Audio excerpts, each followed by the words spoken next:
My channel. আমি বুয়াই, আপনারা দেখছেন ডিটিভি উইথ বুয়াই। আজকে আপনাদের দেখাবো আমি প্লাস্টিক প্রিন্টিংয়ের জন্য আমি কি কালি ইউজ করি। আমি এটার একটা শর্ট ভিডিও বানিয়েছিলাম প্লাস্টিক প্রিন্টিংয়ের জন্য আমি কি কালি ব্যবহার করি।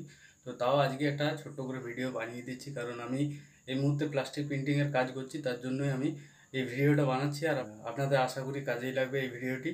আপনারা জানতে পারবেন যে প্লাস্টিক প্রিন্টিংয়ের জন্য কোন কালি অ্যাকচুয়ালি ব্যবহার করা হয়। আমি এই মুহূর্তে কাজেই করছি, তো আপনারা দেখুন আমি এখানে প্লাস্টিক প্রিন্টিংয়ের জন্য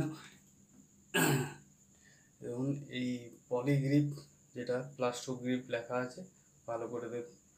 তো এই প্লাস্টো গ্রিপ এই কালিটাই আমি ইউজ করছি।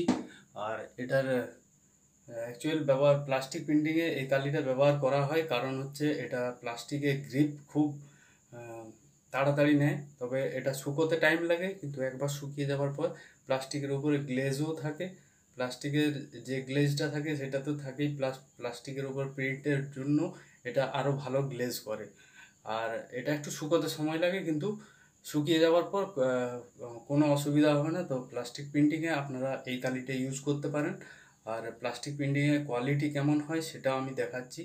তো তো এই এই হলো বন্ধুরা প্লাস্টিক প্রিন্টিংয়ের কোয়ালিটি খুব সলিড কোয়ালিটি। এটা একটা গ্লেজও আছে। মোবাইলে আপনারা কতটা বুঝতে পারছেন আমার আইডিয়া ঠিক নেই, কিন্তু আশা করি এটা আপনারা বুঝতে পারবেন। আপনারা ইউজ করলেই বুঝতে পারবেন যে প্লাস্টো গ্রিপ বা পলিগ্রিপি ইঙ্ক প্লাস্টিকে কেন ব্যবহার করা হয়।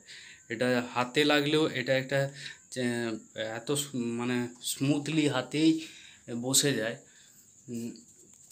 আর প্লাস্টিকে প্রিন্ট করলে তো অবশ্যই এটা ভালোই গ্রিপ করে। তো এই কারণে আমি প্লাস্টো গ্রিপ কালিটা ইউজ করি।